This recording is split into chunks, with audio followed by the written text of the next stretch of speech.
really miss when I used to look forward to these films.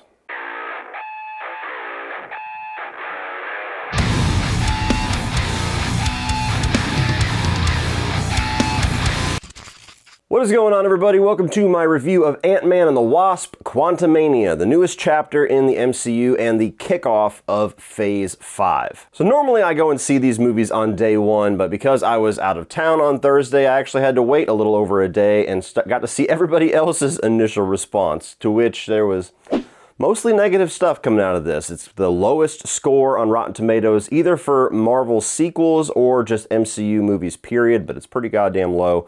Even the audience reception seems to be all over the place, and so I didn't really know what to think when I walked into this one. The trailer looked fine. I enjoy the first two Ant-Man movies. They are middle-of-the-road MCU films, so I kind of walked in expecting this was going to be along the same lines, but where the first two films were very small-scale stories, this one was obviously going for much more of that universe-building, grand multiverse-style, wacky, zany stuff.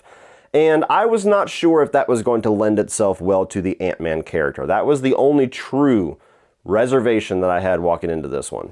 But really quick before we get into the good, the bad, and the ugly of this film, if you guys have a Kang-sized appetite but not a whole lot of time to prepare meals, check out the sponsor of today's video, Factor. It's the beginning of the year, and if you're like me, it is time to start making some better lifestyle choices by exercising more, eating better, and one of the biggest impediments of people making those changes is time and availability. As somebody that works from home and does YouTube videos every single day, I am always a victim to getting sucked into work and letting the clock run out and absolutely forgetting to eat throughout the day. And if I do, I rush and I grab something like takeout or something out of the freezer that's not very good for me. Well, this is where Factor meals come into play to help you meet your health goals for 2023. Factor meals are fresh and delicious meals that are delivered right to your door, and they are faster and way better quality than anything you will get from takeout. Going from the refrigerator to your face in less than 2 minutes. And did I mention that it's also cheaper? Factor takes the guesswork out of grocery shopping and meal prep by delivering hassle-free prepared foods to make sure that you always have something nutritious on hand. And Factor has not only helped me stick to my health goals by giving me fast and available meals every single month,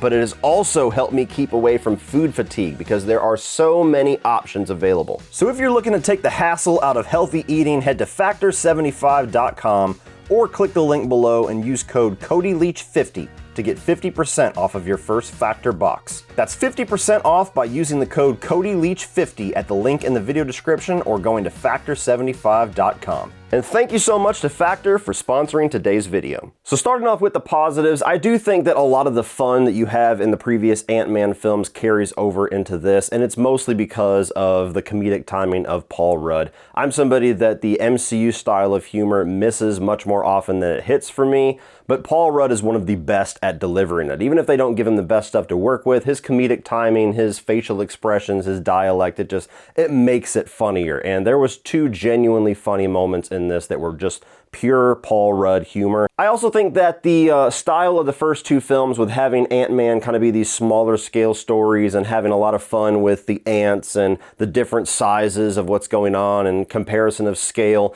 even though this one is much more of a fantastical version of that and goes for way more bonkers concepts than the first two, I still think it maintained a lot of that Ant-Man vibe to it that I really enjoyed. So even though we were in the quantum realm and things were so small that they seemed so vast and the stakes are higher than ever and there's just so many bigger things happening in this film, it still maintained the things that I enjoy about the first two Ant-Man films for the most part. Also, you gotta talk about Kang. Now, this is the villain that they are building up that's gonna be the next Thanos, the big bad for the next two phases, and time will tell whether or not he reaches the heights of somebody like Thanos, but this was a great introduction for him. I think that Jonathan Majors plays the character awesomely, and this really gets me hyped for his character in Creed 3.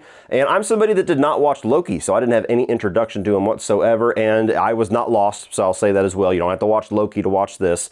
But his performance, the threat, that impending doom tone that they have with Kang, he's a really, really damn good villain. And that is something that historically the MCU has struggled with more than they've succeeded with, is having really solid villains. Also some really solid action sequences and a nice variety of action sequences as well. A lot of people have been comparing this movie to Star Wars, Flash Gordon. Totally understand those comparisons. So you get little blaster fights, you get fist-to-fist fights, you get spaceship battles, and so if you're there for the action, which the MCU does do very well, I think the action in this one was solid. And finally, I gotta give praise to the special effects. Now, this is a very effects-driven film. I wouldn't be surprised if 95% of it was on green screens. Obviously, with the shrinking and the enlarging effects, there's a lot of different computer-generated things they have to do, and I thought it all looked really convincing. And here lately, you know, Marvel, especially in movies like Thor: Love and Thunder, they've started to slip quite a bit with the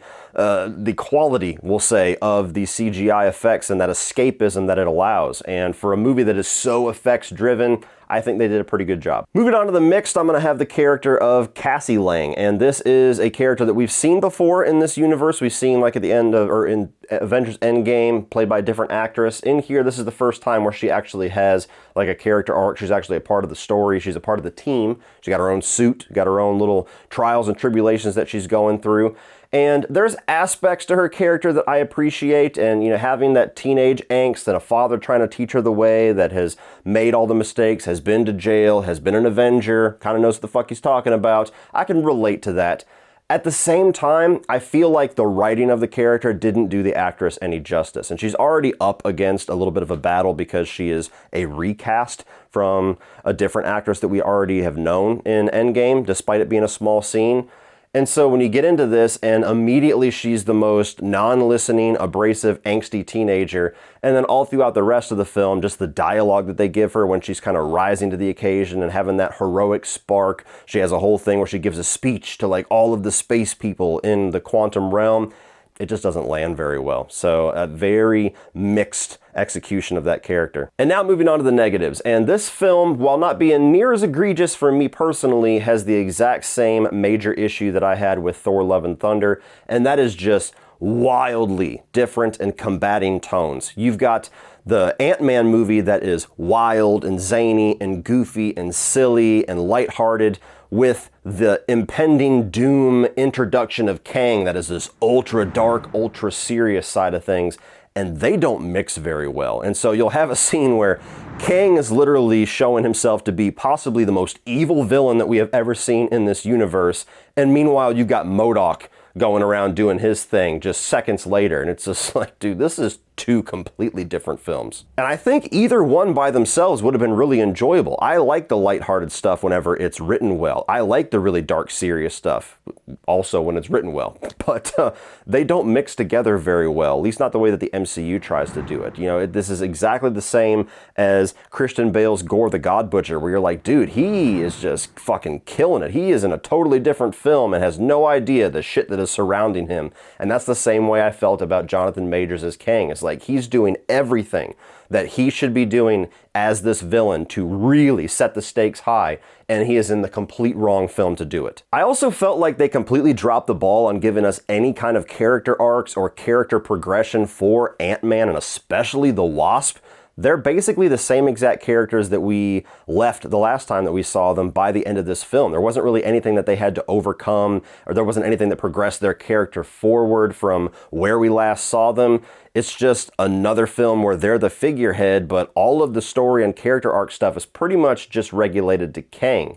And it's not Kang Quantumania, it's Ant-Man and the Wasp Quantumania. And the Wasp, her presence, barely at all in this film. And I don't know if that's because of the controversy regarding the actress and statements that she has made. I have no idea. You can read into that all you want, but this should have been called Ant-Man and Cassie Quantumania, because Cassie has way more going on in the story than the Wasp, to the point where until like the final couple action sequences, you almost forget that she's included in this story. But ultimately, the biggest issue with this film, my takeaway from it, my takeaway from looking at the fan reception, from looking at the critical reception, is that this movie's fine. This movie is the same strengths and the same weaknesses that I have been seeing from the MCU for well over 4 or 5 years, for better or worse.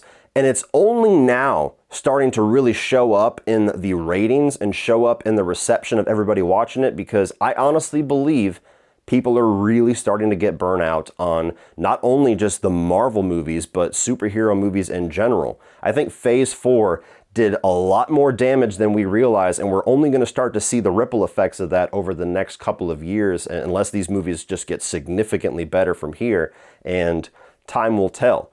But this movie, this exact same film, released 5 years ago, I would bet money would have at least double the score that it has. It really feels like Marvel has gotten complacent. It really feels like the amount of content that they have been cranking out over the past couple of years with all the Disney Plus shows and cranking out 3 or 4 movies a year, as well as the fact that they've never really had any genuine competition to motivate them to do better, and the box office certainly hasn't shown too much of a dip to motivate them to do better.